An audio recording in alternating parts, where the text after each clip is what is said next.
니와 늙어서는 내 팔을 벌리리니 남이 내게 띠띠우고 원하지 아니하는 곳으로 데려가리라. 아멘. 사람이 어떻게 변하니? 라는 말 뒤에는 사람은 한번 성장을 한 후에는 변하기가 매우 힘들다는 의미가 포함되어 있습니다. 3살 버릇 80까지 간다라는 속담도 이러한 의미를 내포하고 있는 것이죠. 어려서부터 습관화되어진 것은 쉽게 떨쳐낼 수 있는 것이 아니겠습니다.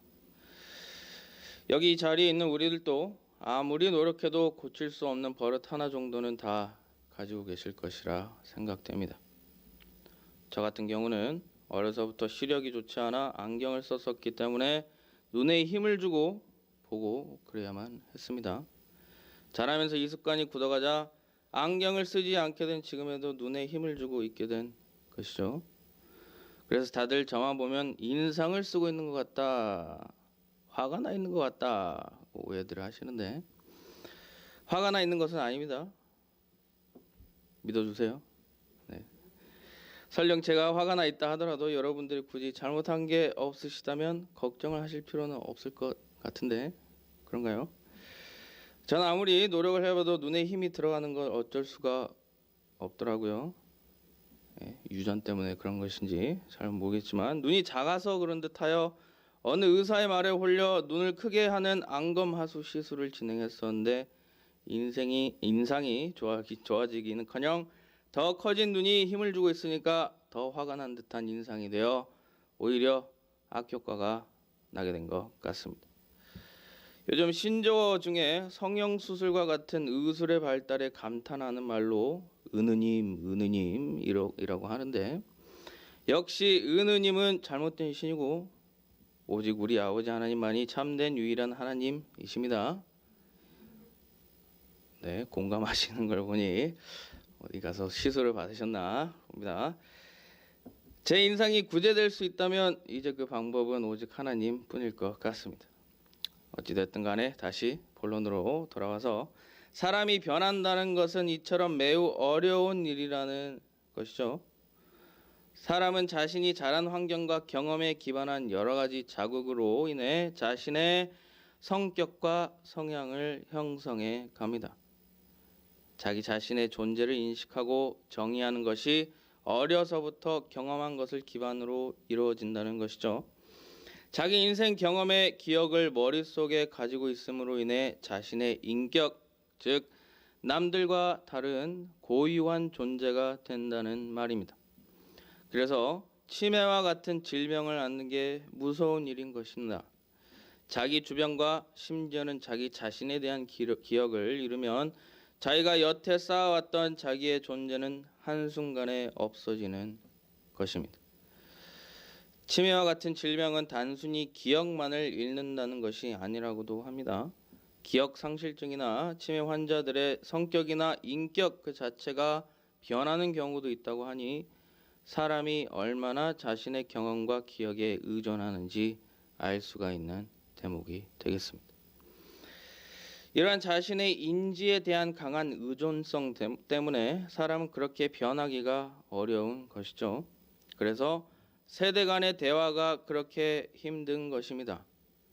요즘 세상은 1년이 다르게 정말 급속도로 변하고 있습니다. 작년에 옳았던 생각이 올해는 완전히 시대에 뒤처진 생각이 될지도 모른다는 것이죠. 하지만 이러한 너무 급속한 사회 변화에 개개인들은 미처 따라가지 못한다는 연구 결과가 있고 실제로도 그런 현상을 보여줍니다. 흔히 말하는 지금의 어른 세대가 자신의 일평생 경험한 것을 토대로 옳은 것이다 생각해서 아이 세대에게 알려주려 하지만 아이 세대들이 실제 지금 경험하고 살고 있는 사회에 그런 조언들은 더 이상 해당 사항이 없다고 느끼는 것이죠.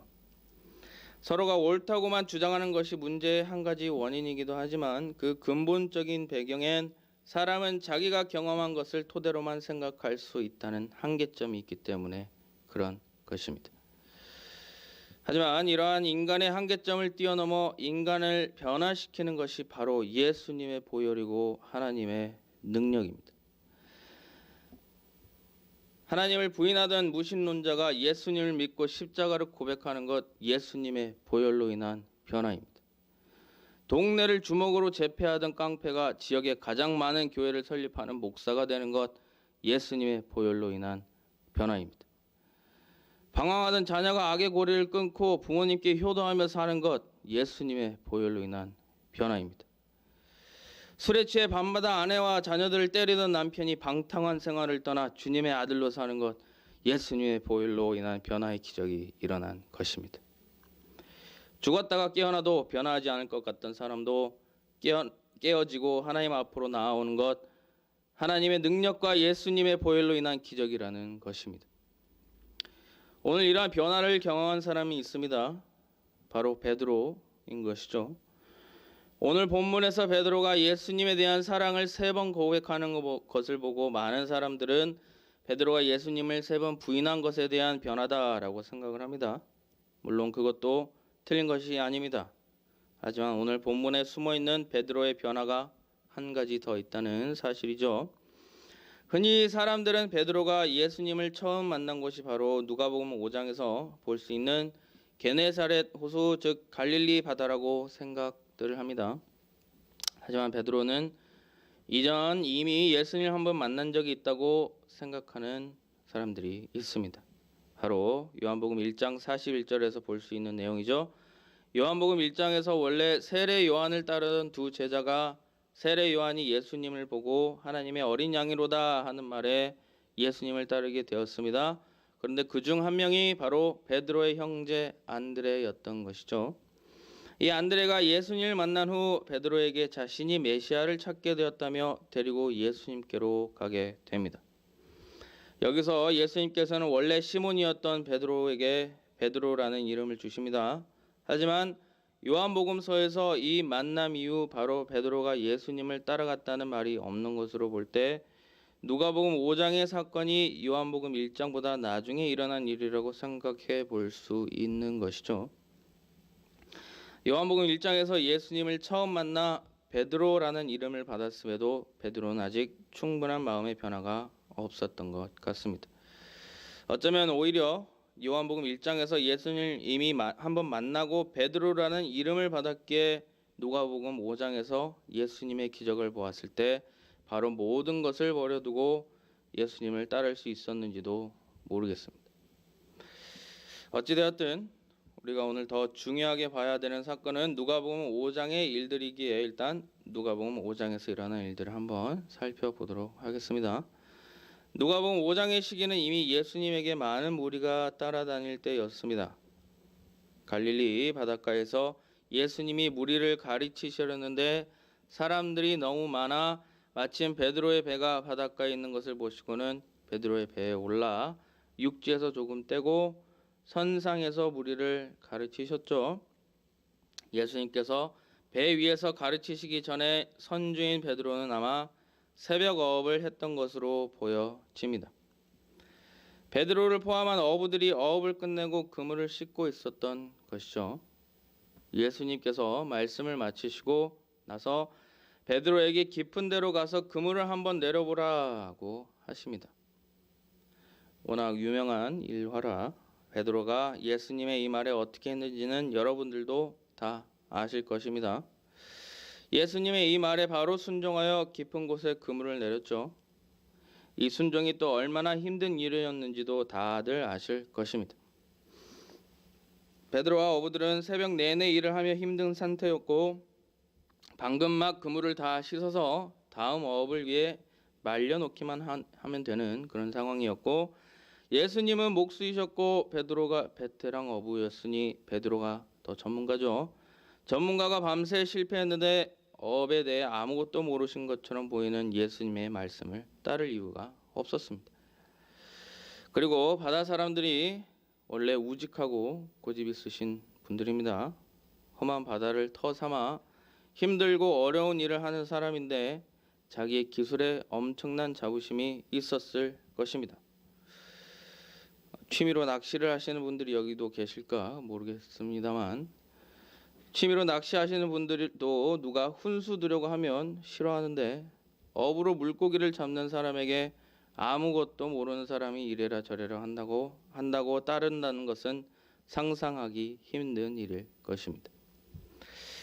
하지만 베드로는 순종했다는 것이 대단한 일이죠. 아마 요한복음 1장에서처럼 미리 예수님을 만나 베드로라는 이름을 얻게 된 것이 순종의 계기가 되지 않았나 생각하는 것도 이러한 이유들 때문입니다. 어찌되었든 베드로가 예수님의 말에 순종했더니 그물이 찢어지도록 힘이 많은 물고기를 잡게 되었습니다. 이제 다음에 일어난 일이 오늘 우리 본문의 매우 중요한 일입니다. 집중하셔야 됩니다. 베드로가 이 기적을 보고 밤새서 졸렸던 것이 놀래서 정신이 맑아졌겠죠. 그렇게 놀라면서 예수님께 절하면서 하는 말이 주님 나를 떠나소서 저는 죄인입니다 였습니다. 누가복음 5장 8절을 제가 한번 읽어보겠습니다. 시몬 베드로가 이를 보고 예수의 무릎 아래에 엎드려 이르되 주여 나를 떠나소서 나는 죄인이로소이다 하니 주여 나를 떠나소서 나는 죄인이로소이다. 베드로의 이 말이 그저 겸손의 말로만 생각하면 안 됩니다. 10절에 나와 있는 대로 베드로는 지금 예수님의 기적을 보고 놀라 무서워하고 있는 것입니다. 무서워서 도망가려고 주님 나를 제발 떠나주세요 하고 빌고 있다는 것입니다. 베드로는 자신이 죄인인 것을 알고 있었습니다. 그런데 하나님의 아들 메시아가 자신 앞에 나타난 그 순간 베드로의 첫 생각은 바로 도망가고 싶다는 반응이었다는 것이죠. 자신의 형제 안드레가 메시아를 드디어 찾았다 하며 자신을 예수님께 데려갔을 때도 예수님이 베드로라는 이름을 지어주셨을 때도 아마 같은 심정이지 않았나 싶습니다.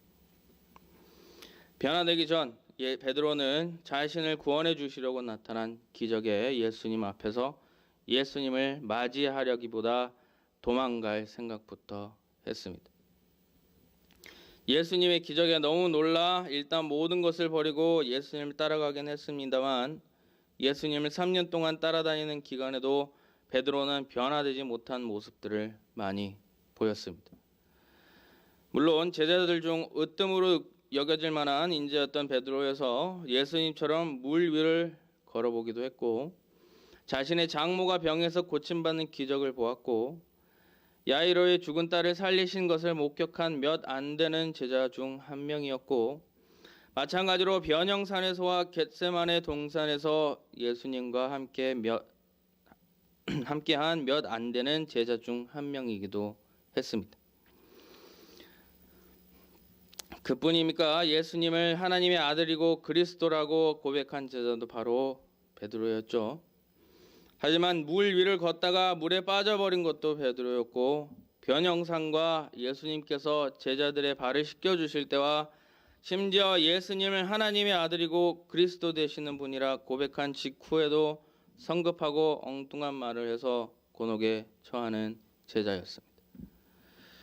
겟세마네 동산에선 예수님과 함께 기도하고 깨어있지 못하고 잠이 들어버렸고 제사장의 종의 귀를 칼로 베어버렸으며 그리고 최종적으로는 예수님의 고난 앞에서 3번이나 예수님을 알지 못하고 관련도 없는 사람이라 부인해버린 그런 제자였습니다.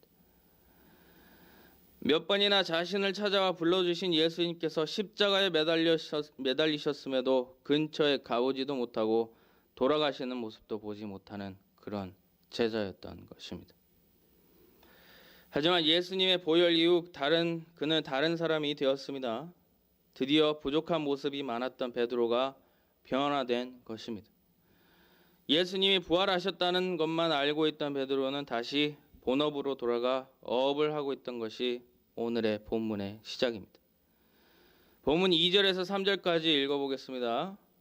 네, 주무시고 계신다면 이렇게 세우시고 본문 2절에서 3절 시작. 시몬 베드로와 디도모라 하는 도마와 갈릴리 가나 사람 나다니엘과 세베대의 아들들과 또 다른 제자 둘이 함께 있더니 시몬 베드로가 나는 물고기 잡으러 가노라 하니 그들이 우리도 함께 가겠다 하고 나가서 배에 올랐으나 그날 밤에 아무것도 잡지 못하더니 베드로와 여러 다른 제자들이 밤새 어업을 실행했는데 아무것도 잡지 못했습니다. 누가복음 5장의 사건이 반복되고 있는 것이죠. 한참 새벽일 때 예수님께서 바닷가에 등장하십니다. 4절에서 5절 읽어보겠습니다. 시작. 날이 새어갈 때에 예수께서 바닷가에 서셨으나 제자들이 예수이신 줄 알지 못하는지라. 예수께서 이르시되 얘들아 너희에게 고기가 있느냐 대답하되 없나이다. 아무도 모르게 등장하신 예수님께서는 베드로와 제자들에게 물고기를 잡았는지 여쭤보십니다. 아무것도 잡을 수 없었다고 대답한 제자들에게 배 오른편에 그물을 던지라고 하셨죠. 6절도 한번 이어서 읽어보겠습니다. 이르시되 그물을 배 오른편에 던지라 그리하면 잡으리라 하시니 이에 던졌더니 물고기가 많아 그물을 들 수 없더라. 누가복음 5장과 똑같은 전개가 펼쳐집니다. 예수님을 따르게 만들었던 그 기적을 다시 체험하자 제자들은 그제서야 예수님이신 것을 깨닫게 됩니다. 7절을 함께 읽습니다. 시작. 예수께서 사랑하시는 그 제자가 베드로에게 이르되 주님이시라 하니 시몬 베드로가 벗고 있다가 주님이라 하는 말을 듣고 겉옷을 두른 후에 바다로 뛰어내리더라. 요한이 예수님인 것을 깨닫고 베드로에게 말하자마자 어떻게 합니까? 그 차가운 바다에 지체 없이 뛰어내려 헤엄쳐 예수님께로 갔다는 것입니다. 누가복음 5장의 베드로와는 전혀 다른 사람입니다.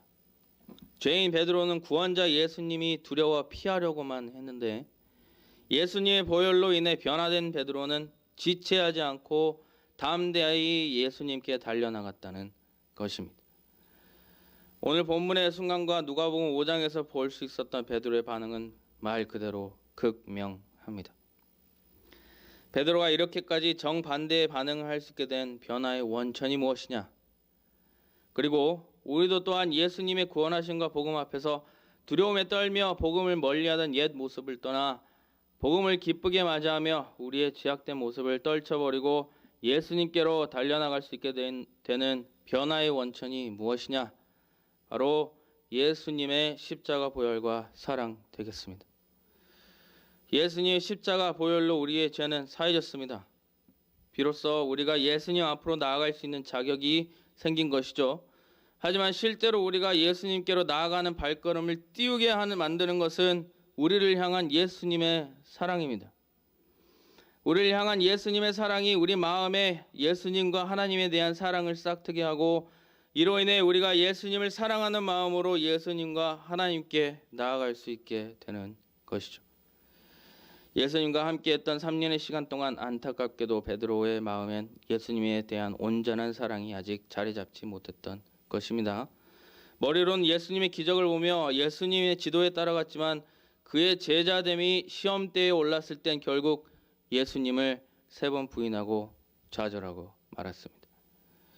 깊은 절망과 실패 가운데 사로잡혀 있던 그 순간 베드로의 죄는 사해졌고 그 순간 베드로는 예수님이 자신을 얼마나 사랑하셨는지 그리고 그동안 예수님과 함께했던 모든 시간들이 자신에 대한 사랑 때문이었다는 사실을 깨닫게 된 것입니다.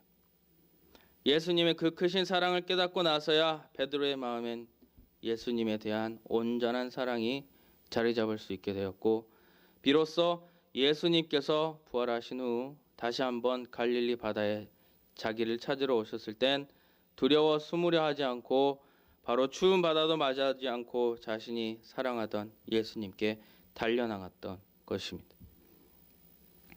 베드로의 마음속의 변화를 보시고는 예수님께서 베드로가 다른 사람들에게도 자신의 변화를 드러낼 수 있도록 물어보십니다. 요한의 아들 시몬아, 내가 이 사람들보다 나를 더 사랑하느냐? 15절에서 17절까지 읽습니다. 시작. 그들이 조반 먹은 후에 예수께서 시몬 베드로에게 이르시되 요한의 아들 시몬아, 내가 이 사람들보다 나를 더 사랑하느냐 하시니 이르되 주님 그러하나이다. 내가 주님을 사랑하는 줄 주님께서 아시나이다. 이르시되 내 어린 양을 먹이라 하시고 또 두 번째 이르시되 요한의 아들 시몬아, 내가 나를 사랑하느냐 하시니 이르되 주님 그러하나이다. 내가 주님을 사랑하는 줄을 주님께서 아시나이다. 이르시되 내 양을 치라 하시고 세 번째 이르시되 요한의 아들 시몬아 내가 나를 사랑하느냐 하시니 주께서 세 번째 내가 나를 사랑하느냐 하심으로 베드로가 근심하여 이르되 주님 모든 것을 아시오매 내가 주님을 사랑하는 줄을 주님께서 아시나이다. 예수께서 이르시되 내 양을 먹이라. 사랑은 표현하는 것이라 했던가요? 사람들끼리의 사랑도 자꾸자꾸 지속해서 표현해야 하는 것인데 예수님께서도 우리의 사랑 고백을 듣고 싶지 않으시겠습니까? 주님 사랑합니다. 내가 주님을 사랑하는 줄 주님께서 아시나이다. 주님의 보혈과 사랑으로 변화된 베드로에게 주님은 자신의 모든 것을 맡겨주셨습니다. 주님께서는 우리를 부르십니다. 내가 십자가에서 흘린 보혈로 너의 죄를 씻었노라 불러주십니다. 우리를 사랑으로 지켜주시고 인도해 주시겠다고 불러주십니다. 예수님의 그 사랑에 우리는 예수님을 사랑하기만 하면 된다고 해 주십니다. 베드로가 뜨거운 마음으로 예수님께 달려나가 예수님께 사랑을 고백했듯이 예수님께 바로 달려나가 예수님 품에 안겨 예수님께 사랑한다고 고백할 수 있는 성도님들 되시길 간절히 바라겠습니다. 기도하겠습니다.